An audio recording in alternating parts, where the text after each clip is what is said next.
എപ്പിസോഡിൻ്റെ തുടക്കത്തിൽ സ്കൂൾ ലൈഫിൽ സാറ് വന്നിട്ട് ഇവർക്ക് കുറച്ച് ക്ലാസ് ഒക്കെ എടുത്ത് കൊടുക്കുകയാണ്. അതായത് വിൻ്റർ വെക്കേഷനാണ് വരാൻ പോകുന്നത്. ഇന്ന് വെക്കേഷൻ സ്റ്റാർട്ട് ചെയ്യുകയാണ്. എല്ലാവരും നന്നായിട്ട് ആ വെക്കേഷൻ യൂട്ടിലൈസ് ചെയ്യണം, നന്നായിട്ട് പഠിക്കണം. പിന്നെ എൻട്രൻസ് എക്സാമിന് എല്ലാവർക്കും സ്കോർ ചെയ്യണമെങ്കിൽ ലാസ്റ്റത്തെ ഇയർ മാത്രം ഇരുന്ന് പഠിച്ചാൽ പോരെ, ഇപ്പോൾ തന്നെ പഠിച്ച് നല്ല കുട്ടികളായിട്ട് നിൽക്കണം എന്നൊക്കെ ഇങ്ങനെ പറഞ്ഞ് ഭയങ്കര ഉപദേശം. ഇവിടെ യാനും ഇഫാനും എല്ലാം അത് കേൾക്കുന്നുണ്ട്. പക്ഷേ യാനാണെങ്കിലോ ഭയങ്കര വിഷമം. കാരണം വിൻ്റർ വെക്കേഷൻ ഇനി അത്രയും ദിവസം ഇവിടെ ഇഫാനെ കാണാൻ കഴിയില്ലല്ലോ, അതാണ് അവൻ്റെ വിഷമം. ഇനി അതൊക്കെ കഴിഞ്ഞ് സാറ് ഉപദേശങ്ങളെല്ലാം കഴിഞ്ഞ് സാറ് പോയി. ഇനി അത് കഴിഞ്ഞപ്പോൾ ഇവിടെ ഇഫാൻ ഇവനോട് ചോദിക്കുന്നുണ്ട്, നിൻ്റെ ബുക്സൊക്കെ ഇവിടെ നിന്ന് എടുത്തോ എന്ന്. ആക്ച്വലി ഇവർക്ക് ആവശ്യമുള്ള ബുക്സ് മാത്രം വീട്ടിലോട്ട് കൊണ്ടുപോയാൽ മതി. സ്കൂളിൽ തന്നെ അതൊരു ഷെൽഫിൽ വെക്കുന്ന ഒരു സമ്പ്രദായമുണ്ട്. അപ്പോൾ അതിൽ ഞാൻ പറയും അവൻ്റെതൊക്കെ ഓൾറെഡി പല തവണകളായിട്ട് വീട്ടിലെത്തിച്ചിട്ടുണ്ട്, ഇനി വീട്ടിലിരുന്ന് കുത്തിയിരുന്ന് പഠിക്കണം, അതാണ് എനിക്ക് ഏറ്റവും വലിയ ആഗ്രഹം എന്നൊക്കെ ഇങ്ങനെ പറയുന്നു. എന്നിട്ട് ഇവന് ചോദിക്കും, അതല്ല നീ എന്താ ഇങ്ങനെ എന്നോട് എൻ്റെ കാര്യങ്ങൾ ഇങ്ങനെ ചോദിക്കുന്നത്, നിനക്ക് എൻ്റെ കാര്യത്തിൽ വല്ല ഇൻട്രസ്റ്റും ഉണ്ടോ എന്നൊന്ന് ആക്കി ചോദിക്കുന്നു. അത് കേട്ട് അവളൊന്നും മിണ്ടാതെ ജസ്റ്റ് ചിരിക്കുക മാത്രമേ ഉള്ളൂ. എന്നാൽ ഇവിടെ അവന് വെക്കേഷൻ വന്നതിന് ഭയങ്കര സന്തോഷത്തിലാണ്. അവനക്ക് പഠിക്കാനൊന്നും ഉദ്ദേശമില്ല. അവന് വേഗം ഞാനോട് പറയും, ഇനി കുറേ ദിവസത്തിന് നല്ല സമാധാനം, എന്നാൽ നമുക്ക് ഇന്ന് തന്നെ ബാസ്കറ്റ് ബോൾ കളിക്കാൻ തുടങ്ങിയാലോ എന്നൊക്കെ പറഞ്ഞുകൊണ്ട് അവനെ വിളിക്കുകയാണ്. എന്നാൽ അവൻ ഇവളെ നോക്കിയിട്ട് പറയും, ഞാൻ ബാസ്കറ്റ് ബോളൊന്നും കളിക്കാനില്ല, എനിക്ക് പഠിക്കാനുണ്ട്, എനിക്ക് നല്ല കുട്ടിയായിട്ട് പഠിക്കണം എന്നൊക്കെ പറയുന്നു. എന്നാൽ അവനെ പിടിച്ചിരുത്തി, നിനക്ക് എന്താ പറ്റിയത്, നിനക്ക് എന്തെങ്കിലും അസുഖമുണ്ടോ, നമുക്ക് ഡോക്ടറെ കാണിക്കാം, നീ എന്താ ഇങ്ങനെയൊക്കെ പറയുന്നത് എന്നൊക്കെ പറഞ്ഞുകൊണ്ട് അവനിങ്ങനെ മോക്ക് ചെയ്യുകയാണ്. ഇനി ഇവിടെ ഇഫാന് ക്ലാസ് കഴിഞ്ഞ് പോകുമ്പോൾ അവന് കൊടുത്ത ആ ഒരു ഗിഫ്റ്റ് ഉണ്ടല്ലോ, അതിലെ മ്യൂസിക്കും ഇങ്ങനെ പ്ലേ ചെയ്തുകൊണ്ട് ഇങ്ങനെ എൻജോയ് ചെയ്ത് നടക്കുകയാണ്. എന്നാൽ ഇഫാൻ വിചാരിച്ചിരിക്കുന്നത് അവന് ബാസ്കറ്റ് ബോൾ കളിക്കാൻ പോയെന്ന. എന്നാൽ തൊട്ട് പിന്നിലെ ഇവളുടെ ആ ഒരു എൻജോയ് ചെയ്യുന്നതെല്ലാം കണ്ട് അത് എൻജോയ് ചെയ്തുകൊണ്ട് വരികയാണ് നമ്മുടെ യാന്. പെട്ടെന്ന് ഇവൾ കണ്ടതും ഇവൾക്ക് ആകെ ഷെയിമായി. പെട്ടെന്ന് അതെല്ലാം എടുത്തു വെക്കുന്നു. എന്നിട്ട് ഇഫാൻ പറയും, നീ ഇപ്പോൾ മര്യാദക്ക് പഠിക്കുന്നുമില്ല, എന്നാൽ മര്യാദക്ക് നിന്റെ ഇഷ്ടപ്പെട്ട ബാസ്കറ്റ് ബോൾ കളിക്കുന്നുമില്ല, നീ വെറുതെ ആളുകളുടെ പിന്നാലെ നടന്ന് സമയം കളയാണ് എന്ന് ഇവനെ ഒന്ന് ആക്കി പറയുന്നു. അതിൽ ഞാൻ പറയും, ഞാൻ നിന്റെ പിന്നാലെ ഒന്നും നടക്കുന്നല്ല, ഞാൻ ബസ് കയറാൻ വേണ്ടി വരിക. ബസ്സോ, ഞാൻ നിന്നെ ബസ്സിൽ കണ്ടിട്ടേ ഇല്ലല്ലോ.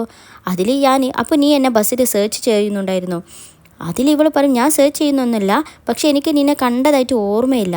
അതിലവൻ പറയും, എന്നാൽ ഇനി മുതൽ നീ എന്നെ നന്നായിട്ട് നോക്കിക്കോ, നല്ല കെയർഫുള്ളി നോക്കിക്കോ, ചിലപ്പോൾ ഞാൻ നിൻ്റെ എല്ലാ ബസ്സിലും ഉണ്ടായിരിക്കും, നിനക്ക് എൻ്റെ കൂടെയുള്ള ഓരോ സമയവും നീ മിസ് ചെയ്യരുത് എന്നൊക്കെ പറയുന്നു. എന്നിട്ട് അവൾ എവിടെയാണ് താമസിക്കുന്നതെന്ന് ചോദിക്കും. അതിലവൾ അത് അറിഞ്ഞിട്ട് എന്തിനാ എന്ന് ചോദിക്കുമ്പോൾ, അല്ല നിൻ്റെ സ്റ്റോപ്പ് ഏതാണെന്ന് അറിയാലോ, അവിടുന്ന് മുതൽ നിനക്ക് എന്നെ നന്നായിട്ട് ശ്രദ്ധിക്കാലോ എന്നും പറയുന്നു. അങ്ങനെ അതൊക്കെ കഴിഞ്ഞു വീണ്ടും പ്രസൻറ്റ് ലൈഫിലോട്ട് വരാം. ഇപ്പോൾ ആ ഒരു ഗെറ്റ് ടുഗദർ നടക്കുകയാണ്. ഇവിടെ വലിഞ്ഞു കയറി വന്ന യാനും ഹോനും ഇവരുടെ കൂടെ അങ്ങനെ ഇരുന്ന് ഫുഡ് കഴിക്കുകയാണ്. എന്നാൽ ഇവരുടെ ആ ഒരു ഫുഡ് കഴിക്കൽ കണ്ടാൽ തന്നെ അറിയാം, ഈ യാൻ ഇവിടെ നിന്നും കണ്ടിട്ട് അങ്ങോട്ട് രസിക്കുന്നില്ല. ഈ ഒരു ഫ്രണ്ടാണെങ്കിലോ തൻ്റെ ലെഫ്റ്റിനും റൈറ്റിനും ഇരിക്കുന്ന തൻ്റെ ആ പെൺകുട്ടികളായിട്ടുള്ള ഫ്രണ്ടിനെ ഭയങ്കരമായിട്ട് കെയർ ചെയ്യുന്നുണ്ട്. അവർക്ക് ഓരോ സാധനങ്ങളും എടുത്തു കൊടുക്കുന്നു, ഇഷ്ടപ്പെട്ട സാധനങ്ങളെല്ലാം ഓർഡർ ചെയ്ത് കൊടുക്കുന്നു, അങ്ങനെയൊക്കെ. എന്നാൽ അത് കണ്ട ഹോന് പറയും, എനിക്കിപ്പോൾ ഈ ഒരു കാര്യങ്ങൾ കാണുമ്പോൾ നിനക്ക് 2 വൈഫുള്ളത് മാതിരി തോന്നുകയാണ് എന്ന് പറഞ്ഞുകൊണ്ട് അവനെ കളിയാക്കുന്നു. അതിൽ അവർ പറയും, ഞങ്ങൾ ചെറുപ്പം തൊട്ടേ അറിയുന്നവരല്ലേ, എന്നിട്ട് അവരുടെ കിൻഡർ ഗാർഡൻ സ്റ്റോറികൾ മുതൽ അങ്ങനെ പറയാൻ തുടങ്ങും. എന്നാൽ അതൊന്നും കേട്ടിട്ട് ഇവിടെ യാൻ തീരെ രസിക്കുന്നില്ല. ഇനി ഈ ഒരു ഗെറ്റ് ടുഗദർ കഴിഞ്ഞിട്ട് ഇനി അടുത്തതായിട്ട് നമ്മുടെ യാൻ്റെ കഫേയിലാണ് ഇനി ഇവർ മീറ്റ് ചെയ്യുന്നത്. അങ്ങനെ അവർ അവിടെ വന്നിരിക്കുകയാണ്. യാൻ ഫുഡൊക്കെ ഓർഡർ ചെയ്യാൻ വേണ്ടി പോവുകയാണ്. എന്നാൽ ആ ഒരു സമയത്ത് ഇവിടെ ആ ഫ്രണ്ട് ഇഫാനോട് പറയുന്നുണ്ട്, എന്തൊരു മുരുടനാണല്ലേ യാൻ, അവൻ്റെ കൂടെ നീ എങ്ങനെ ഒരു വീട്ടിൽ താമസിക്കുന്നത്, ഇപ്പോൾ കുറച്ച് സമയം തന്നെ നമ്മുടെ കൂടെ ഇരുന്നിട്ട് ആകെ കൂടെ ഒരു സഫോക്കേഷൻ ഫീൽ ചെയ്യല്ലേ, അവനിങ്ങനെ വെറുതെ നോക്കി പേടിപ്പിക്കുക, എന്തോ നമ്മൾ അവനെ ഉപദ്രവിച്ചതുപോലെ എന്നൊക്കെ ഇങ്ങനെ പറയുന്നു. അതിൽ ഇഫാനും പറയും, എനിക്കും അറിയില്ല അവൻ ഇന്ന് എന്താ ഇങ്ങനെയെന്ന്, അവൻ വീട്ടിലാകുമ്പോൾ ഇങ്ങനെയൊന്നുമല്ല എന്നും പറയുന്നു. അങ്ങനെ അവന് വരുമ്പോൾ ആ ഒരു ടോപ്പിക്ക് അവിടെ വെച്ച് നിർത്തും. അവനാണെങ്കിൽ ഒരുപാട് ഐറ്റംസ് ഒക്കെ ഓർഡർ ചെയ്തിട്ടുണ്ട്. ശേഷം ഇവരെല്ലാവരും കൂടി ഒരു ഗെയിം കളിക്കുകയാണ്, ഒരു ട്രൂത്ത് ഓർ ഡെയർ പോലത്തെ ഒരു ഗെയിം. എന്നാൽ അതിൽ ആ ഗെയിം കളിക്കുമ്പോൾ അതിൽ കുറച്ച് പോയിന്റ്സ് ഒക്കെ നമുക്ക് കിട്ടിയ പോയിന്റ്സ് ഒക്കെ ഒന്ന് കാൽക്കുലേറ്റ് ചെയ്യാനുണ്ട്. എന്നാൽ ഇഫാൻ പണ്ടേ ഈ ഒരു മാത്തമാറ്റിക്സിൽ വളരെ വീക്കായതുകൊണ്ട് തന്നെ ഞാൻ പെട്ടെന്ന് തന്നെ അവളെ ഹെൽപ്പ് ചെയ്യുകയാണ്, എല്ലാവരുടെയും ഇടയിൽ അവൾ മോശമാവാതിരിക്കാൻ. അതെല്ലാം ഇഫാന് പെട്ടെന്ന് തന്നെ മനസ്സിലാകുന്നുമുണ്ട്, തന്നെ രക്ഷപ്പെടുത്തുകയാണെന്നുള്ള രീതിയിൽ തന്നെ. അങ്ങനെ truth or dare game start ചെയ്തു. ഇവിടെ ഫസ്റ്റ് ചാൻസ് കിട്ടിയിരിക്കുന്നത് ഹോനാണ്. ഹോന് ഡെയർ ചൂസ് ചെയ്യുന്നു. ഇനി ഇവരുടെ അടുത്തുള്ള ഒരു കാർഡ്, ആ കാർഡിലുള്ളത് എന്താണോ എഴുതിയിരിക്കുന്നത് അതിവിടെ പ്രവർത്തിക്കണം, അങ്ങനെയാണ് ഗെയിം. അങ്ങനെ ഇഫാൻ്റെ ഫ്രണ്ട് ആദ്യം തന്നെ വായിക്കും, ഈ കൂട്ടത്തിലുള്ള ആരെങ്കിലും അവൻ കിസ് ചെയ്യണമെന്ന്. അതാണ് ഹോന് കിട്ടിയിരിക്കുന്ന ടാസ്ക്. അവൻ ഇഫാനെയും ഈ ഫ്രണ്ടിനെയും മാറി ഇങ്ങനെ നോക്കിക്കൊണ്ട് നോക്കിക്കൊണ്ടിരിക്കുകയാണ്. ഇവരാണെങ്കിൽ ആകെ പേടിച്ച് നിൽക്കുകയാണ്, തങ്ങളെ ഇപ്പോൾ കിസ് ചെയ്യുമെന്ന് വിചാരിച്ചിട്ട്. അതിലവന് പെട്ടെന്ന് യാൻ്റെ അടുത്തോട്ട് ഓടുന്നു. എന്നിട്ട് അവന് കിസ് ചെയ്യാൻ നിൽക്കുമ്പോൾ അവന് ഇവരെ പിടിച്ചു വെക്കുകയാണ്. അതിൽ ഇഫാൻ്റെ ഫ്രണ്ട് പറയുന്നുണ്ട്, അവൻ്റെ ഒരു കിസ്സല്ലേ, അത് നീ സ്വീകരിച്ചേക്ക്. പിന്നെ എന്നിട്ട് അന്ന് ഇവൾ ഒരു ദിവസം വരുമ്പോൾ വീട്ടിലോട്ട് വന്നപ്പോൾ അവളുടെ വാഷ്റൂമിൽ നിന്ന് ഇറങ്ങി വന്ന ഒരു പയ്യനില്ലേ യാൻ്റെ ഫ്രണ്ട്, അവൻ്റെ നെയിം പറഞ്ഞിട്ട് പറയും, നിങ്ങൾ പരസ്പരം ഒരുപാട് കിസ് ചെയ്തിട്ടില്ലേ, അപ്പോൾ അതേപോലെയാണെന്ന് വിചാരിച്ചാൽ മതി എന്ന് പറയുമ്പോൾ ഇവിടെ ഇഫാൻ ഒന്ന് ഞെട്ടിയിട്ട് അവന് നിനക്കറിയോ എന്ന് പറയും. ആക്ച്വലി ആ ഒരു പേര് പറഞ്ഞപ്പോൾ പറഞ്ഞതാണ്. അതിൽ ഈ ഫ്രണ്ട് പറയും, പിന്നെ അറിയാതെ, അവൻ ഞങ്ങളുടെ കോളേജിലായിരുന്നു, പിന്നെ ഇവർ തമ്മിൽ ഒരേ ക്ലാസ്സിലാണ്, പിന്നെ ഒരേ റൂംമേറ്റും ആയിരുന്നു, അവനെ അറിയാത്ത ആരുമില്ലായിരുന്നു എന്നൊക്കെ ഇങ്ങനെ പറയുന്നു. അങ്ങനെ അടുത്ത റൗണ്ട് സ്റ്റാർട്ട് ചെയ്തു. ഇനി ഇവിടെ ഇഫാനാണ് കിട്ടിയിരിക്കുന്നത്. ഇഫാൻ ട്രൂത്ത് പറയുകയാണ്. ഇവിടെയുള്ള ഓരോരുത്തരെ പറ്റിയും അവൾക്ക് സിൻസിയർ ആയിട്ട് തോന്നിയ കാര്യം പറയണം. അതിൽ ഹോനെ പറ്റി പറയും ഭയങ്കര റിച്ച് ആണെന്ന്. എന്നിട്ട് അവളുടെ ഈ ഫ്രണ്ടിനെ പറ്റി വാ തോരാതെ ഓരോ കാര്യങ്ങൾ പറയുകയാണ്, ഭയങ്കര ഹെൽപ്പിംഗ് മെൻറ്റാലിറ്റിയാണ്, നല്ല ക്യാരക്ടറാണ് എന്നൊക്കെ. അതിലിവിടെ ഞാൻ അത് തീരെ രസിക്കുന്നില്ലേ, ഞാൻ അതിന് ഓവർടേക്ക് ചെയ്തിട്ട് എന്തൊക്കെയോ വർത്തമാനങ്ങളൊക്കെ പറയണം. അതിൽ പിന്നെ അവൾ നെക്സ്റ്റ് റൗണ്ട് യാനെയാണ്. യാനെ ഒന്ന് നോക്കിയിട്ട് അവൾ എന്താ പറയുക എന്ന രീതി ഇങ്ങനെ നിൽക്കുകയാണ്. ഒന്നും പറയാൻ കിട്ടുന്നില്ല. പെട്ടെന്ന് അവൾ ജസ്റ്റ് കോൺഫിഡൻ്റ് ആണ് അവൻ എന്ന് മാത്രം പറഞ്ഞുകൊണ്ട് വേഗം ആ ഒരു ടോപ്പിക് അവസാനിപ്പിക്കുകയാണ്. ഇനി അടുത്ത റൗണ്ടിൽ കിട്ടുന്നത് ഇവനിക്കാണ്. ഇവന് ട്രൂത്ത് തന്നെയാണ് ചൂസ് ചെയ്തിരിക്കുന്നത്. ഇവൻക്കുള്ള ക്വസ്റ്റ്യൻ, ഇവൻ്റെ ലൈഫിൽ ഏറ്റവും കൂടുതൽ റിഗ്രറ്റ് ചെയ്യുന്ന സംഗതി എന്താണെന്നാണ്. അതിൽ അവന് പറയുന്നത്, ഞാൻ ഇപ്പോൾ എനിക്ക് ഭയങ്കര കുറ്റബോധം തോന്നുന്ന കാര്യം ഞാൻ പഠിക്കാൻ വേണ്ടിയിട്ട് വിദേശത്തോട്ട് പോയി എന്നുള്ളതാണ്. ആക്ച്വലി എനിക്ക് ആഗ്രഹം ഇവിടെ ഇഫാൻ്റെ കൂടെ അവൾ പഠിച്ച അതേ ഇഹെ യൂണിവേഴ്സിറ്റിയിൽ പഠിക്കാൻ വേണ്ടിയിട്ടായിരുന്നു എന്ന് പറയുന്നു. അത് കേട്ടും ഇവിടെ ഞാനും എല്ലാവരും ഒന്ന് ഞെട്ടി. ഞാൻ അപ്പോഴാണ് ഒരു കാര്യം ഓർക്കുന്നത്. ആക്ച്വലി ഇവർ തമ്മിൽ ഒരുമിച്ച് തീരുമാനം എടുത്തതാണ്, ഞാനും ഇഫാനും കൂടി ഒരുമിച്ച് തീരുമാനം എടുത്തതാണ് ഇവരുടെ ഹൈസ്കൂൾ കഴിഞ്ഞ് കോളേജ് അത് സെയിം യൂണിവേഴ്സിറ്റിയിലായിരിക്കുമെന്ന് ഇവർക്ക് എപ്പോഴും കാണാൻ. അതിനു വേണ്ടിയിട്ട് ഇവർ കഷ്ടപ്പെട്ട് പഠിച്ചതുമാണ്. പെട്ടെന്നൊരു രാത്രിയിൽ ഇവിടെ ഇഫാനെ അവളുടെ ആ ഒരു തീരുമാനം മാറ്റുന്നു. എന്നിട്ട് ഇവനോട് പറയാതെ തന്നെ മറ്റൊരു യൂണിവേഴ്സിറ്റിയിൽ, ഇവൻ ഒരിക്കലും കയറാൻ ചാൻസ് ഇല്ലാത്ത മറ്റൊരു യൂണിവേഴ്സിറ്റിയിൽ ഇവനോട് പറയാതെ തന്നെ അപ്ലൈ ചെയ്തിട്ടുണ്ടാകും. അങ്ങനെ ആ ഒരു ദിവസം ഇവനോട് പിന്നീട് അപ്ലൈ ചെയ്ത് കഴിഞ്ഞതിന് ശേഷം ഇവനോട് പറയുന്ന ആ ഒരു രംഗം, അതാണ് നമ്മൾ ആക്ച്വലി ഈ ഡ്രാമയിൽ ഫസ്റ്റ് ആയിട്ട് കണ്ട സീന്. അങ്ങനെ അവർ തീരുമാനിച്ച ആ യൂണിവേഴ്സിറ്റിയിൽ അപ്ലൈ ചെയ്തിട്ടില്ലെന്ന് പറയുന്നു. അതിൽ ഇവൻ ആകെ ഷോക്ക് ആയിക്കൊണ്ട് ചോദിക്കും, അതെന്താണെന്ന് ചോദിക്കുമ്പോൾ ഇവൾ പറയുന്നത്, ഞാൻ മറ്റൊരാൾക്ക് വാക്ക് കൊടുത്തു എന്നാണ്. എന്നാൽ ആ ഒരു സംഭവം അവൻ ഇവിടെ മിസ്അണ്ടർസ്റ്റാൻഡ് ചെയ്യുകയാണ്. അതായത് ഇവനിക്ക് വേണ്ടിയിട്ടാണോ അവൾ ആ യൂണിവേഴ്സിറ്റി ചൂസ് ചെയ്യാതെ ഇപ്പോൾ ഈ വേറെ യൂണിവേഴ്സിറ്റി ചൂസ് ചെയ്തത് എന്ന് വിചാരിച്ച് നിൽക്കുകയാണ്. അതിൽ ഇവൾക്ക് ഇവൻ്റെ ആ മുഖം കണ്ടപ്പോൾ തന്നെ എന്തോ പന്തികേട് തോന്നിയിട്ട് അവൾ അല്ല എന്ന രീതിയിൽ വെറുതെ തലയാട്ടുന്നുണ്ട്. അങ്ങനെ വീണ്ടും ഗെയിം സ്റ്റാർട്ട് ചെയ്യുകയാണ്. ഇനി അടുത്ത റൗണ്ട് ഇവിടെ യാനാണ് കിട്ടിയിരിക്കുന്നത്. യാനും ട്രൂത്ത് തന്നെ ചൂസ് ചെയ്യും. യാന് കിട്ടിയിരിക്കുന്ന ക്വസ്റ്റ്യൻ, അവന് ലാസ്റ്റ് വിസിറ്റ് ചെയ്ത സിറ്റി ഏതാണെന്നാണ്. എന്നാൽ അത് വായിച്ച ഹോന്, അവൻക്കാണ് ആ കാർഡ് വായിക്കാനുള്ള അവസരം കിട്ടിയിരിക്കുന്നത്. ഹോന് പറയും, ഇതൊക്കെ എന്തൊരു ക്വസ്റ്റ്യനാണ് എന്നൊക്കെ പറഞ്ഞിട്ട് ആ ക്വസ്റ്റ്യൻ ഇങ്ങനെ ചീത്ത പറയുമ്പോഴാണ് ഇവിടെ ഇവൻ പെട്ടെന്ന് പറയുന്നത് ഇഹേ യൂണിവേഴ്സിറ്റി എന്ന്. അതിൽ ഇവൾ ആകെ ഒന്ന് ഞെട്ടും. ആക്ച്വലി അപ്പോഴാണ് ഇവൾക്ക് മനസ്സിലായത് ഇവന് ആ യൂണിവേഴ്സിറ്റിയിലോട്ട് വന്നിട്ടുണ്ടെന്ന്. അതാണ് അവൻ അവസാനമായിട്ട് വന്ന ആ ഒരു സിറ്റി എന്നും. ഇനി ആ ഒരു ഗെറ്റ് ടുഗദർ പരിപാടി എല്ലാം കഴിഞ്ഞ് ഈ 3 പേരും എല്ലാവരോടും ബൈ ഒക്കെ പറഞ്ഞു പോവുകയാണ്. എന്നാൽ അതിൻ്റെ ഇടയിൽ ഇഫാൻ പറയുന്നുണ്ട്, നമുക്ക് ഈ ബില്ല് സ്പ്ലിറ്റ് ചെയ്യാം, ഒരുപാട് ക്യാഷ് ആയിട്ടുണ്ടാകും എന്നൊക്കെ ഈ ഒരു ഫ്രണ്ടിനോട് പറയുമ്പോൾ ഫ്രണ്ട് പറയും, ആക്ച്വലി അവന് നമ്മുടെ അടുത്ത് നിന്ന് ക്യാഷ് വാങ്ങിച്ചിട്ടില്ല, അവന് ഫുൾ എമൗണ്ടും അവൻ തന്നെ എടുത്തു എന്ന് പറയുന്നു. ആക്ച്വലി ഞാൻ ഇവർക്ക് പൈസയെ കൊടുത്തിട്ടില്ല, ബില്ലേ കൊടുത്തിട്ടില്ല, എല്ലാം അവൻ്റെ ട്രീറ്റ് ആയിരുന്നു. അതിൽ ഇഫാൻ്റെ ഫ്രണ്ട് പറയുന്നുണ്ട്, അപ്പോൾ അവൻ 1% ഡിസ്കൗണ്ട് പറഞ്ഞത് ചിലപ്പോൾ 99% ഡിസ്കൗണ്ട് ആയിരിക്കും ഉദ്ദേശിച്ചത് എന്നൊക്കെ ഇങ്ങനെ പറയുന്നു. അങ്ങനെ സംസാരിച്ചുകൊണ്ടിരിക്കുമ്പോഴാണ് ഇഫാനെ പെട്ടെന്ന് അവൾക്കൊരു വർക്ക് വരുന്നത്. പെട്ടെന്ന് തന്നെ ഒരു ഇൻ്റർവ്യൂ എടുക്കാനോ അങ്ങനെ എന്തോ ഒരു തിരക്കിട്ട പരിപാടി ഉണ്ട്. അവളോട് പെട്ടെന്ന് തന്നെ ഓഫീസിലോട്ട് എത്താൻ വേണ്ടി പറയുന്നു. എന്നാൽ ആ ഒരു സമയം ഇവിടെ ഇഫാൻ്റെ ഫ്രണ്ട് പറയുന്നത്, പാവം ഞാൻ അവർക്ക് വെറുതെ ഫുഡൊക്കെ കൊടുത്തതല്ലേ, അപ്പോൾ അവൻ്റെ ഈ കഫനെ പറ്റി നല്ല ഒരു റിവ്യൂ കൊടുക്കണം, അതിന് വേണ്ടിയിട്ട് ഞാൻ കുറച്ച് ഫോട്ടോസൊക്കെ എടുക്കാൻ പോട്ടെ എന്നൊക്കെ പറഞ്ഞിട്ട് അവൾ തിരിച്ച് ആ കഫേയിലോട്ട് തന്നെ പോവുകയാണ്. എന്നിട്ട് അവിടെ ഇരുന്ന് പല പല ഫോട്ടോസും എല്ലാം എടുക്കുന്നുണ്ട് ഈ ഇൻ്റർനെറ്റിൽ അപ്ലോഡ് ചെയ്യാൻ, റിവ്യൂ കൊടുക്കാൻ. അപ്പോഴാണ് ഇവിടെ ഹോന് അവിടെ ഇരുന്ന് കള്ളൊക്കെ കുടിക്കുന്നത് കാണുന്നത്. ഹോൻ്റെ കൂടെ അവന് വന്നിരിക്കും. എന്നിട്ട് അവർ ഒരുമിച്ച് കുടിക്കാൻ നിൽക്കുമ്പോൾ ഇവൾ പെട്ടെന്ന് തടുത്തു വെക്കും, വേണ്ട, അന്നത്തെ പോലെ ഇനിയും അബദ്ധം പറ്റണ്ട. അങ്ങനെ ഇവർ വെറുതെ ഇങ്ങനെ കാഷ്വലായിട്ട് സംസാരിക്കുന്നതിൻ്റെ ഇടയിലാണ് ഈ ഹോന് പറയുന്നത്, ഞാനൊരു കാര്യം ചോദിക്കട്ടെ, എനിക്ക് യാൻ്റെയും ഇഫാൻ്റെയും ഇടയിൽ എന്തൊക്കെയോ ഒരു സംതിങ്ങിന് എനിക്ക് ഫീൽ ചെയ്തില്ലേ, അവരുടെ ഇടയ്ക്കുള്ള നോട്ടവും അതൊക്കെ കൊണ്ട് എനിക്ക് എന്തൊക്കെയോ ഒരു മിസ്അണ്ടർസ്റ്റാൻഡിങ് ഉണ്ടെന്ന് പറയുമ്പോൾ ഈ ഫ്രണ്ടും പറയും, അതെ എനിക്കും തോന്നുന്നുണ്ടെന്ന്. അങ്ങനെ പിന്നെ ഹോം പറയും, ശരിക്കും അവൾ ശരിക്കും അവൻ്റെ കൂടെ ആ യൂണിവേഴ്സിറ്റിയിലോട്ട് പോവാതിരുന്നത്, അവൾക്ക് അത്യാവശ്യം നല്ല റാങ്ക് ഉണ്ടായിരുന്നല്ലോ, എന്നിട്ട് എന്ത് പറ്റിയെന്ന് ചോദിക്കുമ്പോൾ ഇവൾ പറയും, ആക്ച്വലി ഞാൻ അവളുടെ ബെസ്റ്റ് ഫ്രണ്ടാണ്, പക്ഷെ പറഞ്ഞിട്ട് കാര്യമില്ല, ആ ഒരു കാര്യത്തിൻ്റെ റീസൺ എനിക്കും അറിയില്ല. എനിക്ക് തോന്നുന്നത് ചിലപ്പോൾ അവൾ എല്ലാവരുടെ നിന്ന് ഡിസ്റ്റൻസ് വെക്കാനായിരിക്കും, അവൾക്ക് എന്തൊക്കെയോ പ്രശ്നങ്ങളൊക്കെ ഉണ്ട്. പിന്നെ നമ്മളിങ്ങനെ ഓവറായിട്ട് ചോദിക്കുന്നത് ശരിയല്ലല്ലോ എന്നൊക്കെ ഇങ്ങനെ പറയുന്നു. അങ്ങനെ അത് കഴിഞ്ഞിട്ട് ഈ ഹോന് ഇവിടെ യാൻ്റെ അടുത്തോട്ട് വരികയാണ്. യാനും ഇവളെ ഇങ്ങനെ ഓരോന്നിങ്ങനെ ആലോചിച്ച് നിൽക്കുകയായിരുന്നു. യാൻ്റെ അടുത്തോട്ട് വന്നിട്ട് പറയും, ഇപ്പോഴും എനിക്ക് ഉറപ്പാണ് നിനക്കിപ്പോഴും അവളോട് ഇഫാനോട് ചെറിയ ഇഷ്ടമുണ്ടല്ലേ, അതുകൊണ്ടല്ലേ അവളെ റൂമിലോട്ട് തന്നെ ഞാൻ നിന്നെ ആക്കിയത്. അതിൽ അവൻ അതൊക്കെ വിസമ്മതിക്കുകയാണ്, ഞങ്ങൾ ജസ്റ്റ് റൂംമേറ്റ്സ് മാത്രമാണെന്ന്. അതിലവൻ പറയും, എനിക്ക് തോന്നി ജസ്റ്റ് റൂംമേറ്റ്സ് ആണെന്ന്, കാരണം ഇന്നത്തെ നിൻ്റെ പെർഫോമൻസിൽ നല്ലോണം അത് തോന്നിപ്പിക്കുന്നുണ്ടായിരുന്നു. നിനക്ക് അവനോട് അവരുടെ ആ ഫ്രണ്ടിനോട് ഭയങ്കര ജലസ് ഉണ്ടല്ലേ, നിൻ്റെ സംസാരത്തിൽ നിന്ന് തന്നെ മനസ്സിലാക്കാം എന്നൊക്കെ ഇങ്ങനെ പറഞ്ഞിട്ട് അവൻ ബാക്കി പറയും. സത്യം പറഞ്ഞാൽ അന്ന് എനിക്ക് ഓർമ്മയുണ്ടോ, നമ്മുടെ ആ യൂണിവേഴ്സിറ്റിയിൽ നമുക്ക് അഡ്മിഷൻ കിട്ടിയ ആ ഒരു ദിവസം നമ്മൾ എന്തൊരു ഹാപ്പി ആയിരുന്നല്ലേ എന്നൊക്കെ പറയുമ്പോൾ ഇവിടെ അവൻ ഒരിക്കലും ഹാപ്പി അല്ലായിരുന്നു. എന്നിട്ട് വീണ്ടും ആ രംഗം കാണിക്കുമായിരുന്നു. നല്ല മഴയത്ത് ഞാൻ ഇഫാനെയും വെയിറ്റ് ചെയ്ത് അങ്ങനെ നിൽക്കുകയാണ്. അങ്ങനെ ഒരുപാട് സമയം കഴിഞ്ഞപ്പോഴാണ് ഇഫാന് വന്നത്. വന്ന പാടെ തന്നെ ഞാൻ പറയും, നീ എവിടെയായിരുന്നു ഇത്രയും ദിവസം, നിനക്ക് വിളിച്ചിട്ടും കിട്ടുന്നില്ല, ഒരു തരത്തിലും കാണാനും പറ്റുന്നില്ല, എന്താ പറ്റിയതെന്ന് ചോദിക്കുമ്പോൾ അവൾ പറയുന്നത്, എൻ്റെ ഫോണ് അത് കേടുവന്നു എന്ന് ചുമ്മാ ഒരു എക്സ്ക്യൂസ് പറയുന്നത് പോലെ പറയുന്നു. അങ്ങനെ അവളുടെ കൂടെ അവൻക്ക് നീട്ടും. അതിൽ അവളുടെ കൈയും കൂട്ടിയിട്ടാണ് അവൻ ആ കൂടെ പിടിക്കുന്നത്. എന്നിട്ട് ഞാൻ ഭയങ്കര സന്തോഷത്തോടെ എക്സൈറ്റഡ് ആയിട്ട് പറയും, നമ്മൾ കഷ്ടപ്പെട്ട് പഠിച്ചതിന് ഫലം കണ്ടു, എനിക്ക് നാമി യൂണിവേഴ്സിറ്റിയിൽ തന്നെ അഡ്മിഷൻ കിട്ടും, ഞാൻ അപ്ലൈ ചെയ്തിട്ടുണ്ട് എന്ന് പറയുമ്പോൾ ഇവൾ കുറച്ച് സങ്കടത്തോടെ പറയും, ഞാൻ അപ്ലൈ ചെയ്തിട്ടില്ലെന്ന്. അത് കേട്ടിട്ട് ഇവൻ ആകെ ഞെട്ടിപ്പോയി. എന്നിട്ട് എവിടെയാണ് ചെയ്തതെന്ന് ചോദിക്കുമ്പോൾ ഇവൾ പഠിച്ച ഈഹേ യൂണിവേഴ്സിറ്റിയിലാണെന്ന് പറയുന്നു.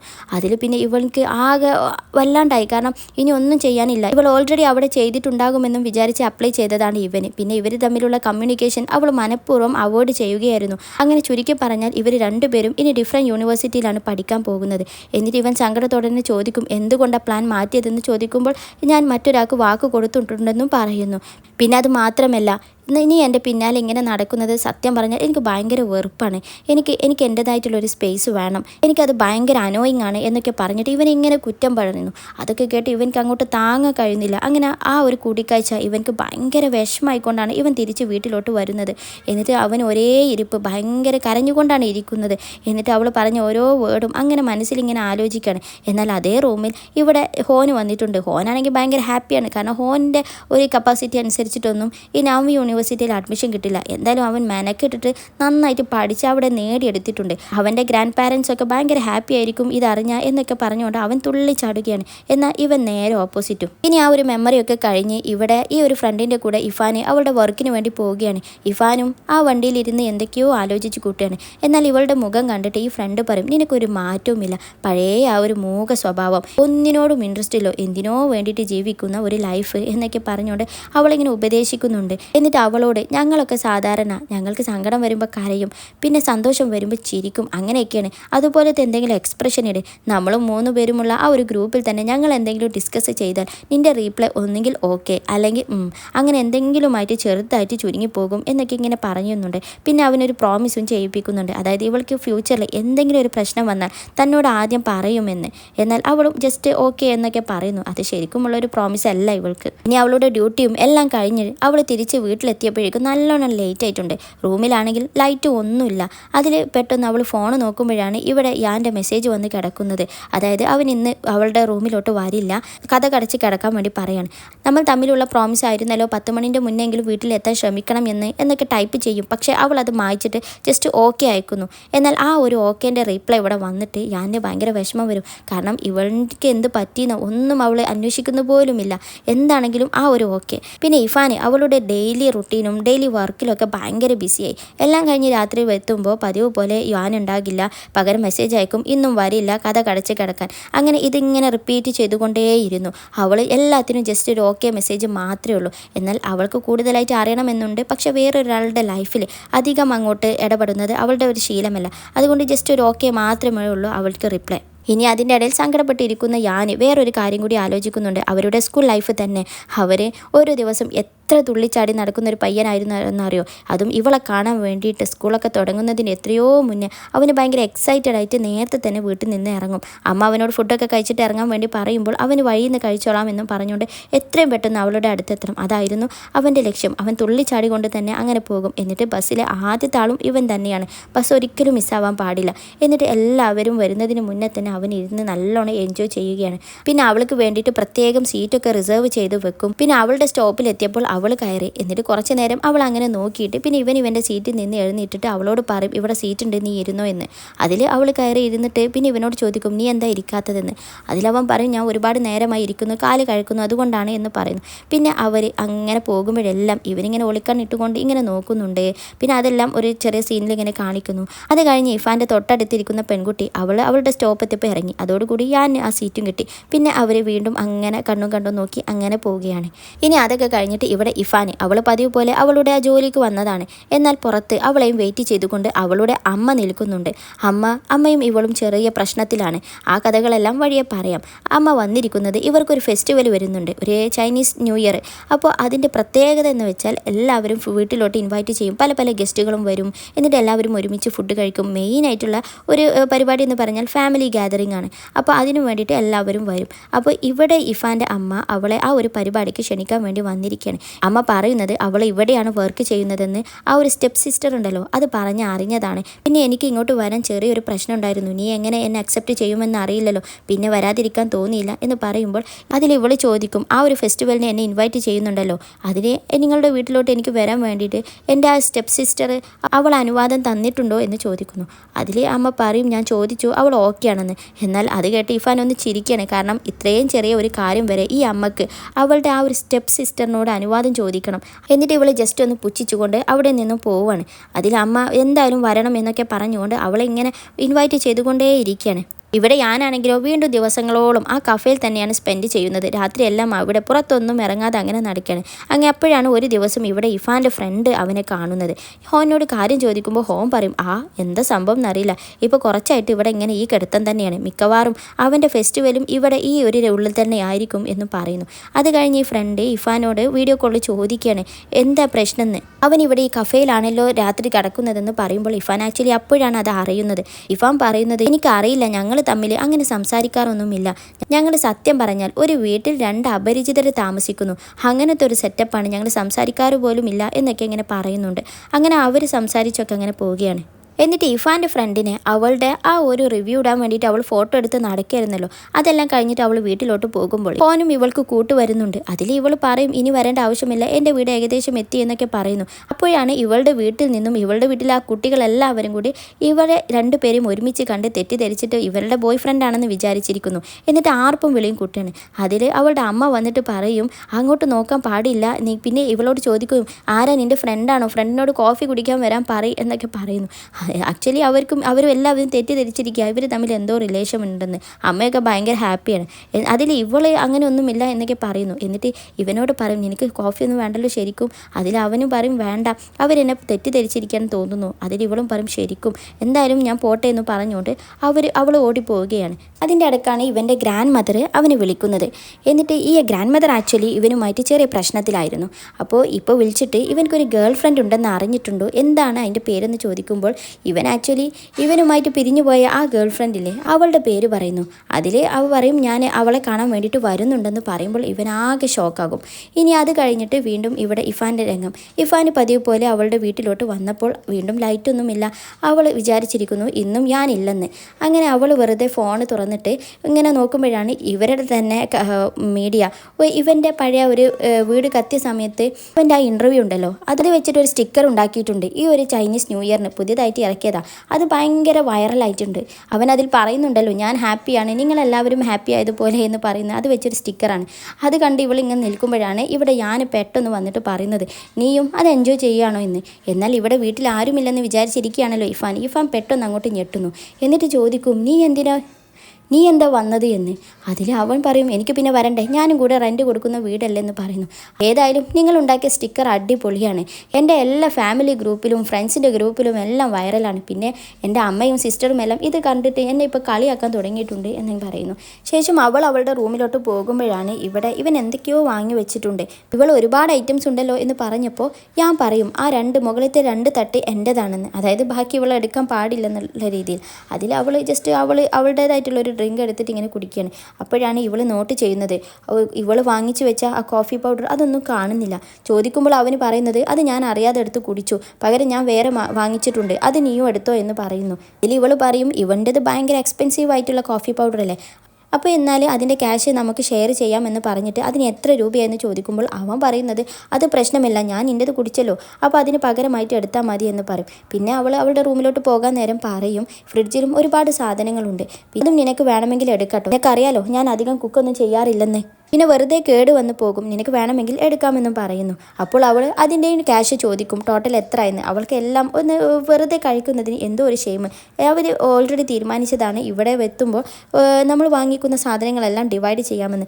എന്നാൽ അവൻ അതിനൊന്നും സമ്മതിക്കുന്നില്ല. മാത്രമല്ല അത് എത്രയാണെന്ന് പറയാനും അവൻ കൂട്ടാക്കുന്നില്ല. അവൻ വേഗം റൂമിൽ കയറി വാതിലടക്കുന്നു. പിന്നെ അവൾ മെസ്സേജ് അയച്ച് ചോദിക്കും എത്ര ക്യാഷ് ആയെന്ന്. അതിൽ അവന് ജസ്റ്റ് ഒരു 20 എന്ന് മാത്രം അയക്കുന്നു. അതിൽ ഇവൾ 20 എന്നുള്ള രീതിയിൽ ക്വസ്റ്റ്യൻ മാർക്ക് ഇട്ട് ചോദിക്കും. അപ്പോൾ അതൊരു സ്റ്റോറിയാണ്, അത് പിന്നീട് ഞാൻ പറഞ്ഞു തരാം. ഇനി ഇവന് ഇങ്ങോട്ട് തിരിച്ചു വരാനുണ്ടായ ആ ഒരു റീസൺ അത് കാണാം. ഇവിടെ ഇഫാൻ്റെ ഫ്രണ്ട് അവളുമായിട്ട് ഒരു വീഡിയോ കോൾ ചെയ്തിരുന്നല്ലോ ലാസ്റ്റായിട്ട്, അത് അവൻ്റെ കഫേയിൽ വെച്ചിട്ടായിരുന്നു. അവൾ സംസാരിക്കുന്നതെല്ലാം ഇവിടെ ഞാൻ കാണുന്നുണ്ടായിരുന്നു. ഇതിൽ ആ ഫ്രണ്ട് പറയുന്നുണ്ട് ഇവൾ ഫെസ്റ്റിവൽ ആഘോഷിക്കാൻ എങ്ങോട്ടാണ് പോകുന്നതെന്ന്, ഒരു കുറച്ച് ദിവസത്തിൻ്റെ ഹോളിഡേ ഒക്കെ കിട്ടും, അപ്പോൾ ഇവൾ എങ്ങോട്ടാണ് പോകുന്നതെന്ന് ചോദിക്കുമ്പോൾ ഇഫാൻ പറയും എനിക്കങ്ങനെ പ്രത്യേകിച്ച് പ്ലാനൊന്നുമില്ല. അതിൽ ഇവളുടെ വീട്ടിലോട്ട് ഇൻവൈറ്റ് ചെയ്യുകയാണ്. ഞാൻ ഇഫാന് ജസ്റ്റ് നോക്കാം എന്ന രീതിയിലാണ് ആൻസർ ചെയ്യുന്നത്. അവൾക്ക് തന്നെ ഉറപ്പില്ല അവൾ എങ്ങോട്ടാണ് പോകുന്നത്. പിന്നെ അവൾ പറയും എനിക്ക് 2-3 ദിവസത്തെ ഉറക്കുണ്ട്, ഭയങ്കര ക്ഷീണം, ഒരുപാട് വർക്ക് ലോഡ് ഉണ്ടായിരുന്നു, അപ്പം മിക്കവാറും ഞാൻ കിടന്ന് ഉറങ്ങാനാണ് പ്ലാൻ എന്ന് പറയുന്നു. പിന്നെയാണ് ഇവൾ ചോദിക്കുന്നത് യാനുമായിട്ടുള്ള പ്രശ്നം എന്താണെന്ന്. അതിൽ അവൾ പറയുന്നുണ്ടല്ലോ ഞങ്ങൾ ഒരു വീടിൻ്റെ ഉള്ളിലുള്ള 2 അപരിചിതരാണെന്ന്, അവങ്ങൾ തമ്മിൽ അങ്ങനെ സംസാരിക്കാറ് പോലും ഇല്ലെന്നും പറയുന്നുണ്ട്. അതെല്ലാം ഇവിടെ യാന് കേൾക്കുന്നു. അപ്പോൾ യാനെന്തോ ഇവർ തമ്മിലുള്ള ആ ഒരു ബോണ്ട് ഒന്നും കൂടി സ്ട്രോങ് ആക്കണം. അപ്പോൾ അവന് അതിനു വേണ്ടിയിട്ടാണ് മെയിനായിട്ട് വീണ്ടും തിരിച്ചു വന്നിരിക്കുന്നത്. അപ്പോൾ ആ അവൻ്റെ ഒരു രംഗം അപ്പോൾ അവനെ കാണിച്ചുകൊണ്ട് ഈ എപ്പിസോഡ് ഇവിടെ അവസാനിച്ചു. അപ്പോൾ അടുത്ത എപ്പിസോഡിൽ വീണ്ടും കാണാം. അതുവരെ tata bye bye and thank you for watching.